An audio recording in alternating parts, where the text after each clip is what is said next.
版今年新增加的3例武汉肺炎确诊個案，都係境外落來嘅。33年都同機場檢疫採檢通報查到，嗰種人士國內累計有432例，連續20年都冇本土病例。潘薩金隨集中檢疫的阿兵哥，聽講日就愛檢疫期滿呢。疫情指揮中心指揮官陳時中講，潘薩金對社區造成的影響非常細，唔過解除隔離以前，愛再個採檢，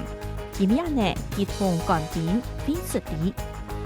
幹連續2日，當人出去了。陳時中講，發現有條景點人較多，韓國當人都冇帶作業嘅，提醒民眾避下防疫。喺個冇注意到經驗豐富，才引起社區感染，也係本人冇辦法接受嘅。上來疫情乃是會結束後，長期研究疾病大流行嘅專家正喺美國團隊公布一份報告，呢度講按算武漢肺炎病毒可能還會繼續測前無18年到2年，一直到全世界人口有673億人都被感染到，全球超過338萬人確診。由於疫情還係當厲害，西班牙政府警告，西班牙今年嘅國內 GDP 按算會減少9.2%，生產率按算會提高到19%。德國新一年嘅生產率比上一年加30萬人。